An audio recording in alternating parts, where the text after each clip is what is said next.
It home today? Because you could take it home and work on it over the break. You could work over here in this area here. You could work on the nose. You could work on the area around the mouth. Up to you. Okay. Right? You're just making your way around. Hey, how's it going? Come more time you get with me. Hello, how's it going? Good. Did you like anything?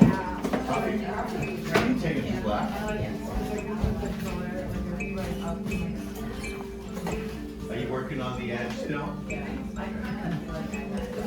I think you'll have to go back in with the darks and just split it up. You don't act like hairs anymore. Skin color, so I suggest you get that color out. Sure, isolate it. If it's a lighter version, add a bit of white to it. If it's a darker version, well, you'll probably add a bit of burnt umber. But if you got enough of that one, you can do that. Okay.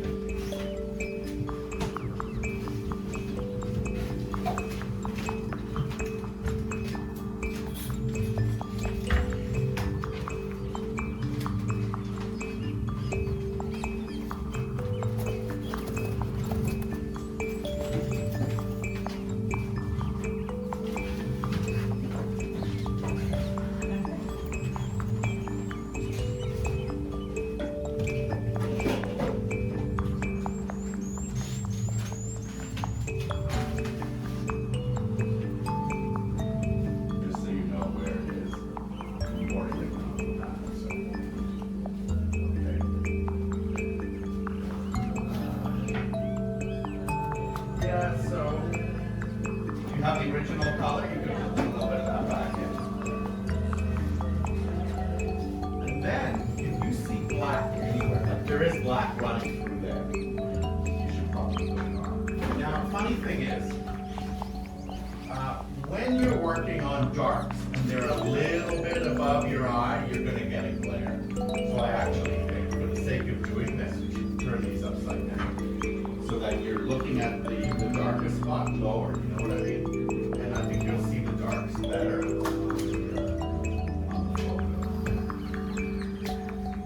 Imagine being raised in the African lines of art. She used to read the show.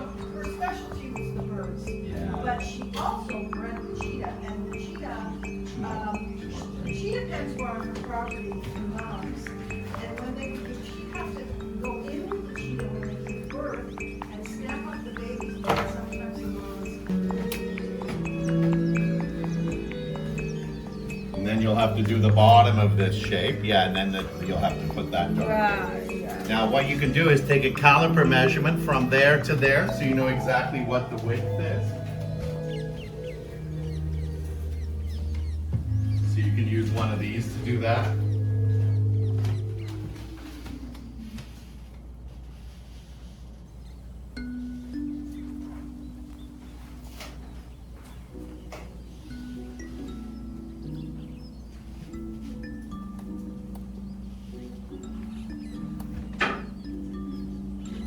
So right across from the middle of the eye, which is the widest spot, from there to there. See it? Yeah.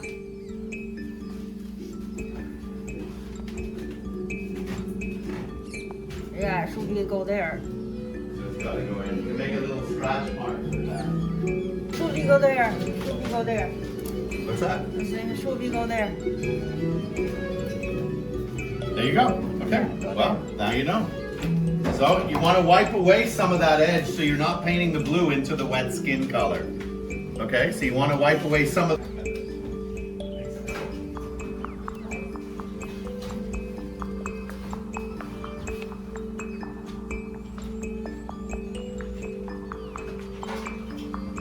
How great did he select this?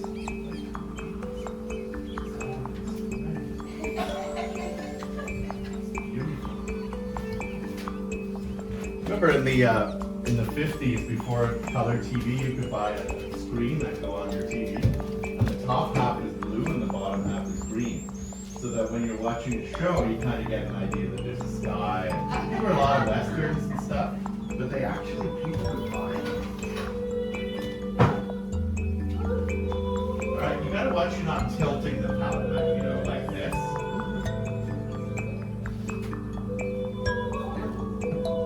Still a little, see? But that's all it is. Your only thing you need to do is make this as light as the rest of it. A little bit more warm white. Keep going until, or white is fine too, until you get there. This is where we put a little window on the end of the nose and use a window. Not those, these. But you can't because you've already painted there. Yeah. Unless you go really big, because you've only been working on the end of the nose. Maybe you can just use one of the bigger squares and just at least get rid of it. And then you can take measurements from it. But do you think you went bigger than that one? Yeah, I did. I did. Oh, the cheese. Okay, here.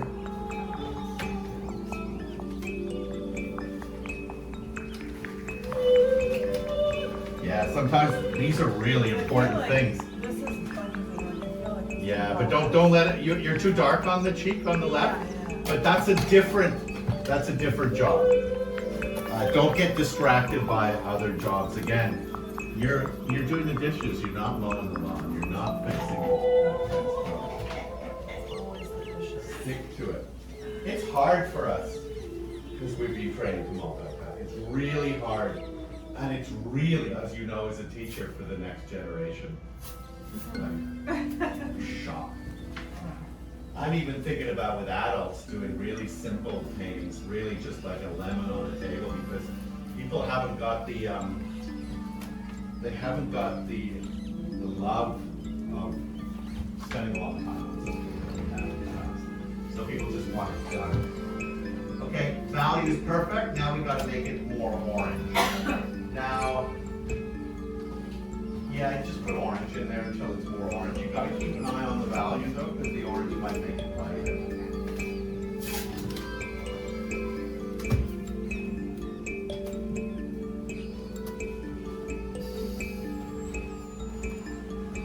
We can touch it, right? We can touch it to see.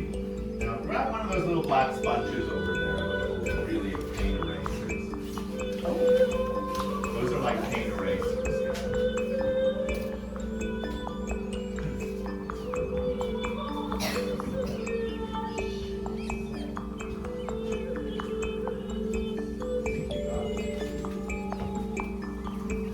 No, you still gotta go lighter.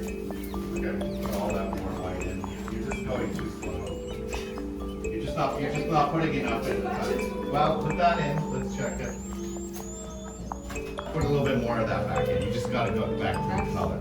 Well, whatever one you started with, you need to put more of that back in. You can also just put a peppercorn orange in. We're not familiar, that's why we're slow. Yeah, no, that's fine. No, I mean when you're making color, you could push it almost to being finished. Oh. As long as you're careful. Because there's not a lot more unless you really mess it up in the next stage. The next stage is to clean up, I think, your mind. That's good. Okay, and we also have this here. And I say you're still a little dark. You need more warm light, okay? That's all it is.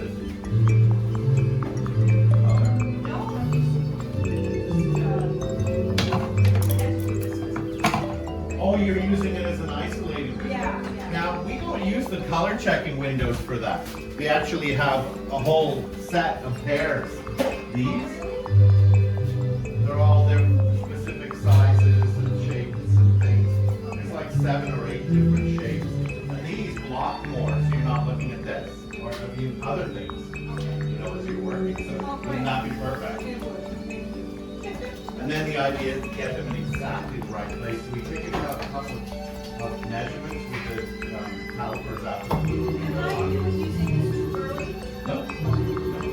This is exactly when, for the really important things like, the end of the nose, the eye, like they're really important. You get one little mark off and you lose the likeness. Right. So we like to use the windows when we're doing that.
You see this one, this yellow needs to be blended. Okay. Yeah, no, it does. It looks like you just didn't get to it. Ran out of time, right? You got the rest of it done. But I would redo all that yellow and on the edge. Everything else looks good. Now, there's a hill here and a valley and another hill. So you don't have the valley, so you're going to have to take a little bit of that dark you have there and cut in, create a little valley there, so that there's a hill there and a hill there.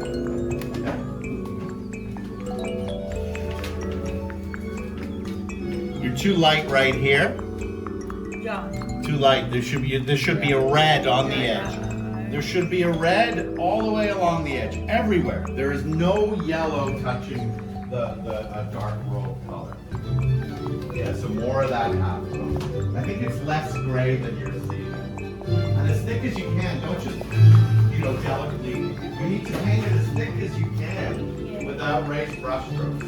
If you don't, when you start blending, you'll see all the lines underneath. This coat has to be as thick as your initial coat. That's not sense. You have to have a rag in your hand because blending is done with a dry brush of wet paint. Of course it has to be wet. You can't blend wet, dry paint against wet, dry paint. Nothing happens. So this is what I do. They're called knitted strokes because you're bringing one color into the other.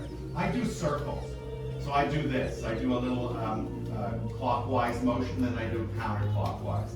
You just use a little brush like this to do that. You just soften the ends of those beads. Yeah, I know, but you have to. Otherwise, you're going to have to do it at another point. We don't leave hard edges because that's graphic design. And you have a brush. You should put down your other brushes and have a rag in your hand. Because every time you do this, you should wipe it. Otherwise, you're painting, and that's probably what.